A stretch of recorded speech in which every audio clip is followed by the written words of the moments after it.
Okay, so we just read the Grimm's brothers story, Hans the Hedgehog, number 108 in my book. You want to give a summary, then we'll talk about it?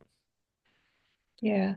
The story starts with a peasant in the countryside that has been childless for a while, and the villagers kind of criticize him about it, and he gets to the point that he gets sick of it, so he tells himself that even if he has a hedgehog, he will have a child. Mm, And his wife ends up giving birth to a half hedgehog, half human child. Um, and of course, they're surprised and unhappy about it. mm. And after the hedgehog child, they call him Hans the Hedgehog, is baptized, he gets put to live behind a stove, and with some straw there. Mm. And yeah, he grows up and um, I forgot what age it was, maybe, but eventually I think 8 years old. yeah, 8 years old.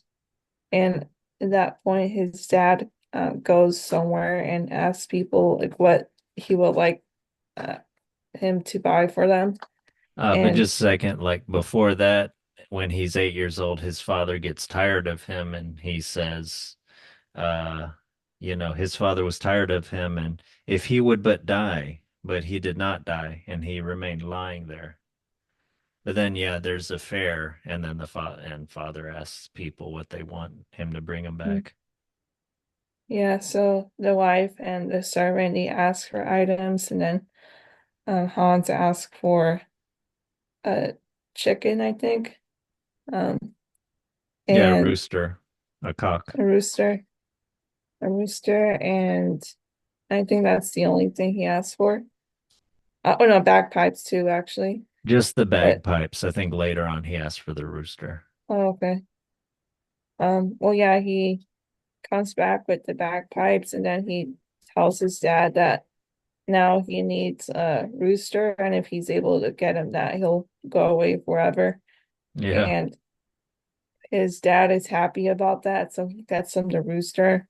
And then Hans goes into like the forest with pigs and donkeys and stuff, and he kind of lives in the forest, making music with the bagpipes and flying around with the rooster, um, and growing his flock of animals. Yeah. Um, yeah, and then one day a king gets lost and he hears bagpipes, so he sends his servant to investigate who is making the music. And the servant discovers Hans up on a tree, like, on the rooster, and Hans makes a deal with the king that if he leads him back to his kingdom, he'll be able to get some reward in exchange. And he wants the king's princess to marry. Well, no, Um, he says the first person that comes to greet you, then I will have that person. Something like okay. that. Something a little more like uh prophetic, kind of ambiguous. Hmm. Yeah, well, when the king makes it back, he makes it it's the princess that greets him. But the king invalidates the deal. Like he kind of rewrites the deal to where he says that it's Hans does not want those things, even though that wasn't the case. Yeah. And Uh, he specifically says Hans cannot read and write, he thinks.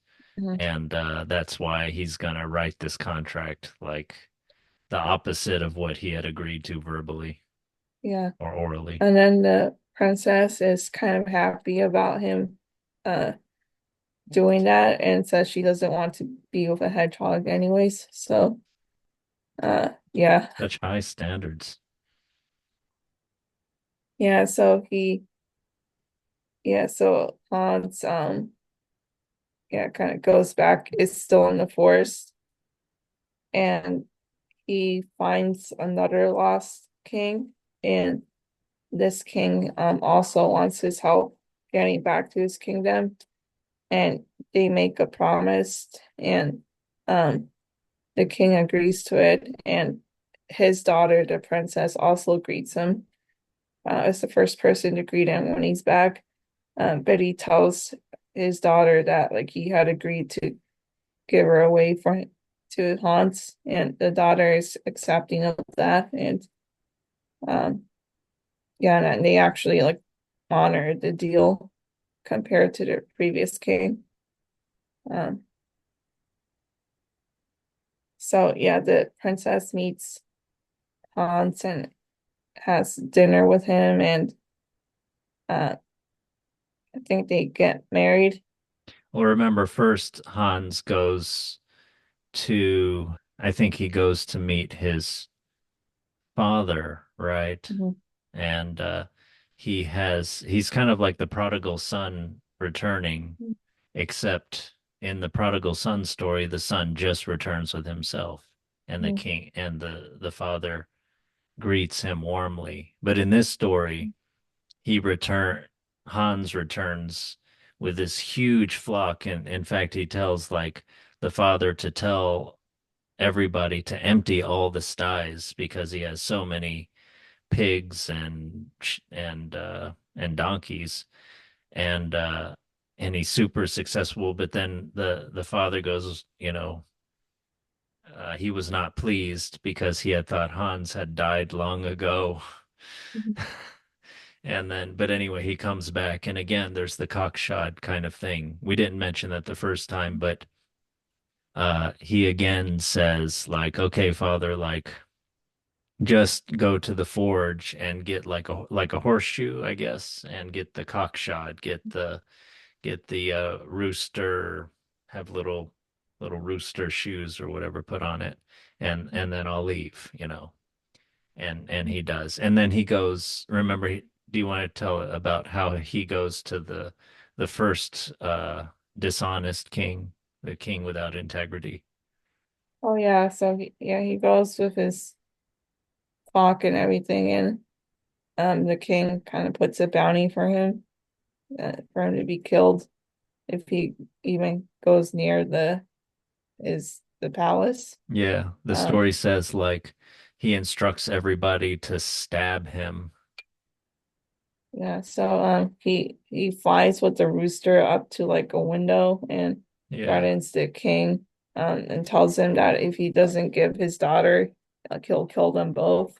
Yeah. Um, so yeah, the king finally makes the daughter marry him, go away with him.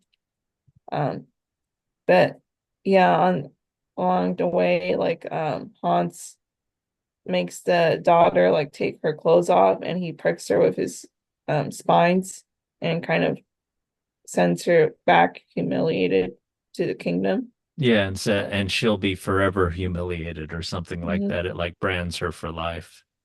But mhm, also, it's interesting that the king had provided them with like 6 horses and servants and this beautiful carriage and everything.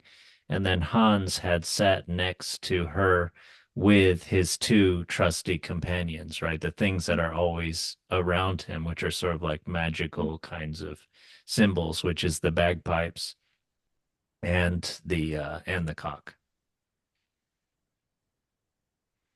But yeah, yes. And so after that, he meets the second king and helps him go back to his kingdom when he's lost. And this king and the princess, they keep um their promise to for her to marry him, like in exchange for Hans having led the king back home. And he and Hans instructs the king to have some of his servants stand outside their door on their wedding night and start a huge fire. And when they're going to go to sleep, Hans takes off um his hedgehog spines and instructs the servants to put throw the spines to the fire. They have to, Uh, there's some care they have to do that with too. They have to like grab it, they have to like sneak up on it or something like that. It's as if it it's a it's a delicate process. Like it's not easy to keep the hedgehog part of himself off of himself. mhm. Yeah, once it gets destroyed by the fire, Hans is black with like soot or something from the fire. So the king sends doctors and they wash him and put special salves and ointments on him. And once he's cleaned off, he's revealed to be a full human person again. For the first time. Mhm. Yeah, and then after that, yeah, and then he's anointed and and then after that they have like a proper marriage ceremony, which Mhm. is almost kind of interesting. Like he almost like sleeps with the bride before the proper marriage, but this yeah seems to have to do with his identity. And there's a parallel here with him not being fully accepted before during the christening, like when he was young. Do you remember the rest of it?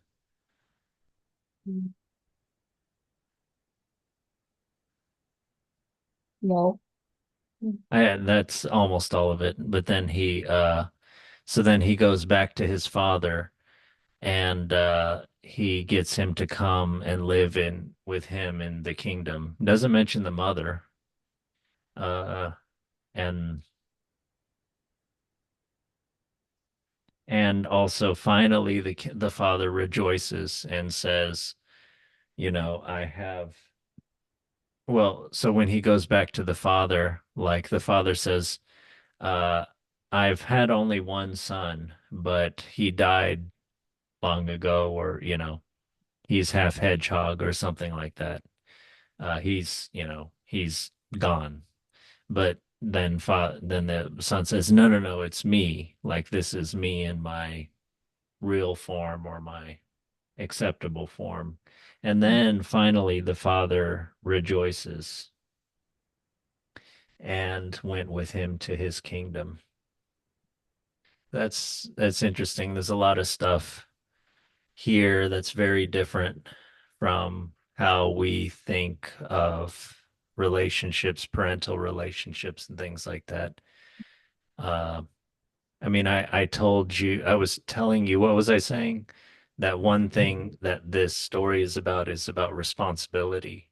Like even at the age of 8 or how, you know, at a very young age, the son takes responsibility for himself and says that he will, since the parents don't want him and consider him, as the mother says, unlucky, and he's an abomination, I guess, that he will go away just like give me like a means of transportation, like this little rooster that with its little rooster shoes that I can ride, and he takes his bagpipes. So his father just provides him with a little bit, and his father gives him some some some pigs and donkeys.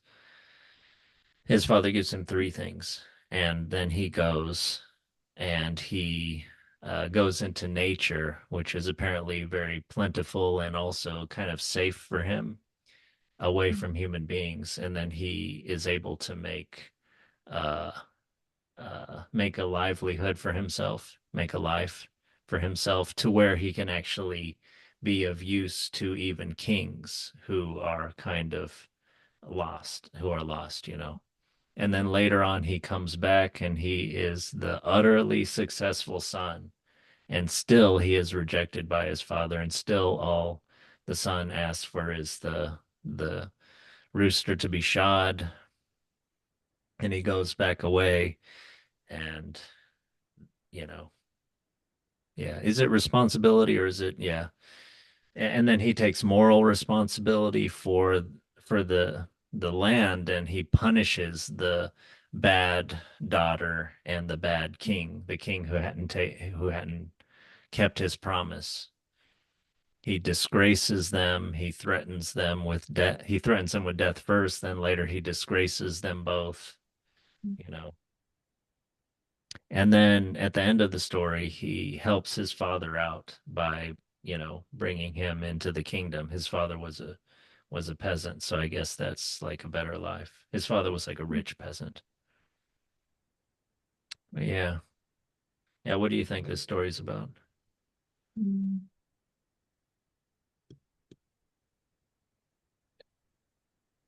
And I think the stories made me like about him becoming like a complete person. Yeah.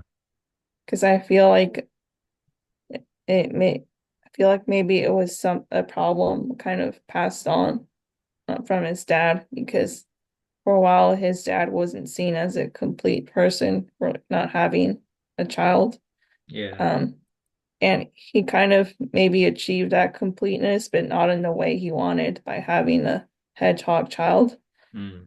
Um, so, but I think even with that, like probably the dad never was complete uh once he with how dissatisfied he was. But anyway, so the dad passed that on to him and he wasn't like a complete human being until um yeah, he was able to uh kind of do that with marriage and kind of finding the right person to be with. Mm.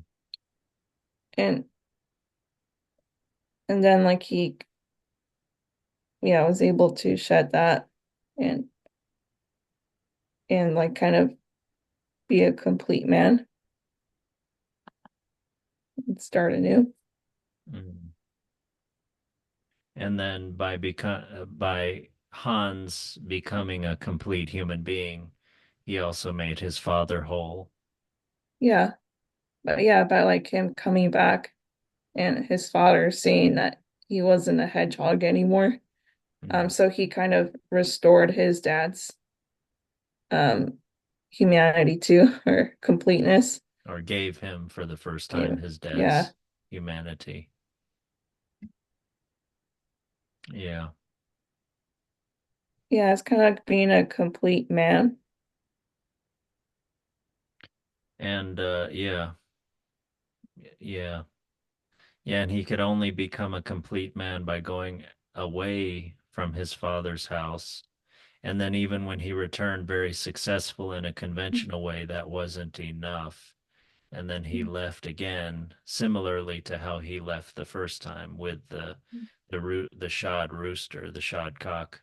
Mhm. And he but then he goes, yeah, and he like in essence slays a dragon. So the first time his success comes from his harmony with nature, and there's everything about harmony, like he's living in nature peacefully.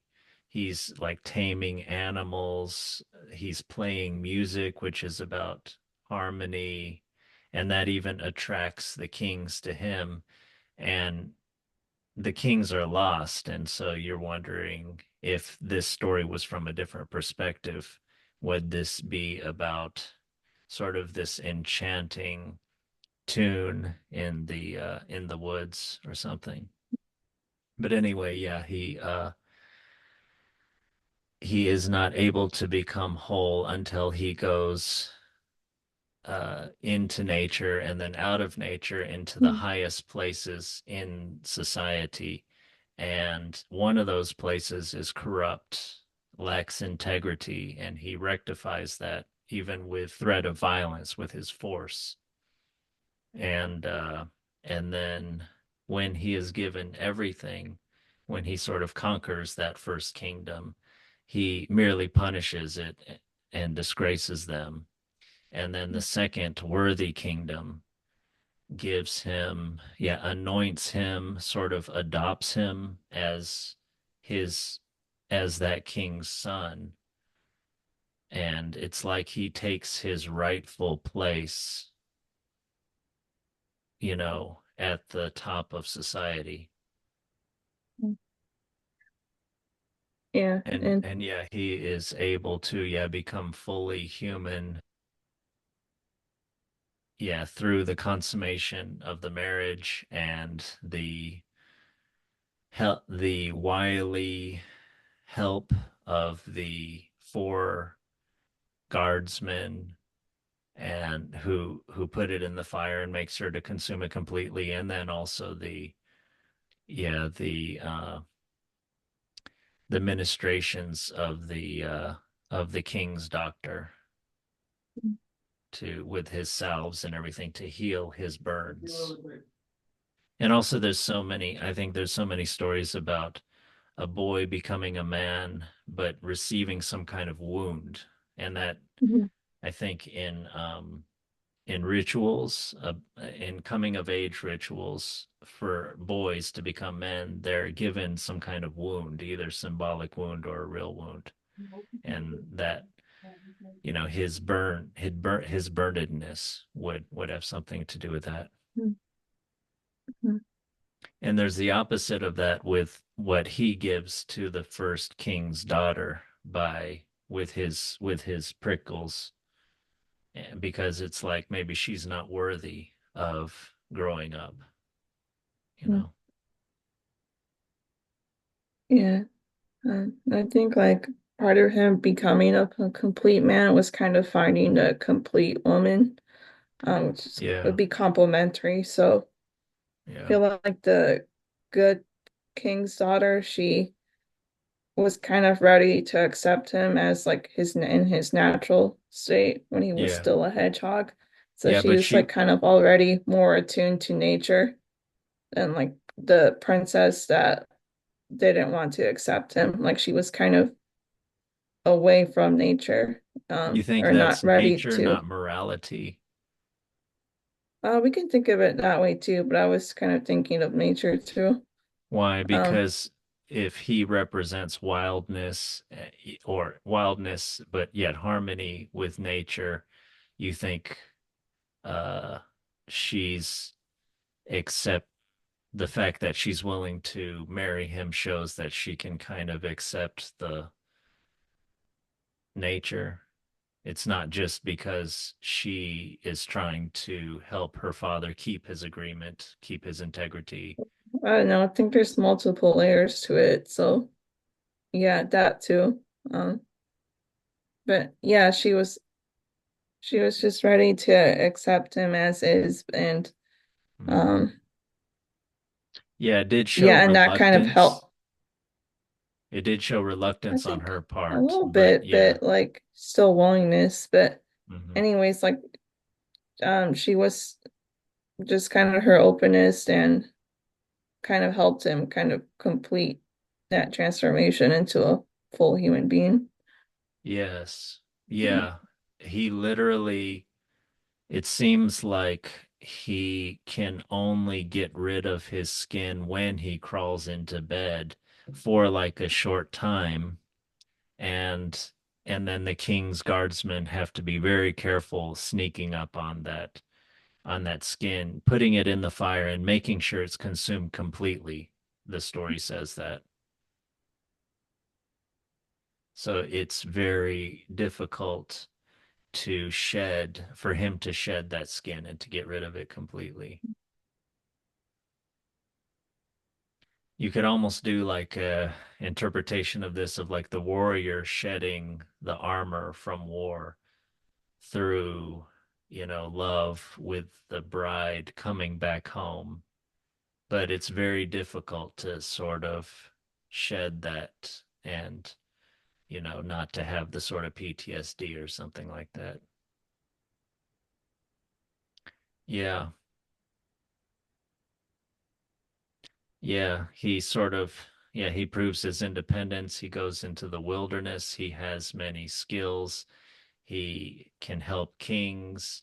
He makes great wealth. He, uh, vanquishes evil, and then he consummates, yeah, of marriage. And only in that last thing does he sort of become vulnerable.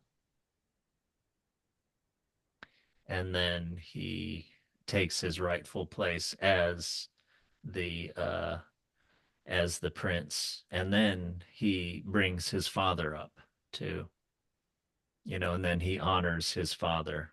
And finally, yes, his father does feel honored and rejoices in the end. And that's the end of the play too. I mean, the end of the story too, before the little ditty that they put at the very end about my tale is done and away it has run to little August's house. Little sort of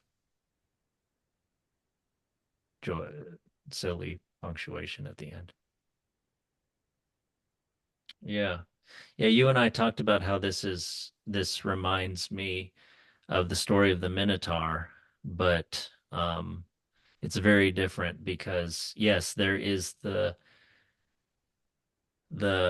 father who has like the hideous son who he tries to hide away, but then instead of becoming vanquished, uh, or becoming the thing that vanquishing makes a hero of, like it does in the story of the Minotaur. Uh, and I wondered if this was because it's like in Christendom, this is maybe a Christian tale in that we take the perspective of the half man, half beast, and actually make him the hero. And later he sort of does he absolve his father of the sins, or maybe his father never had sin. I don't know why he was made a hedgehog, or is that just because his father make some kind of deal with the devil by saying, "Oh, I want a son, even if it's a little hedgehog," like he can't accept that his fate is just to remain childless or something like that.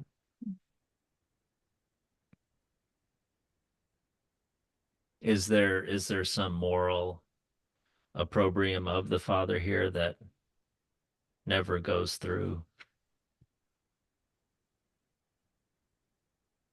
Yeah. Yeah. Yeah, never quite read a story like this before. And just a little note, you had pointed out that his magical his musical instrument, the bagpipes, do resemble in their form like a hedgehog. So that Mm, was maybe funny little parallel. Any more ideas about this one? not so far. Yeah, but never quite read a story like this. It's interesting. It might be more interesting to revisit later. Mm, Okay. Well, take care. Bye.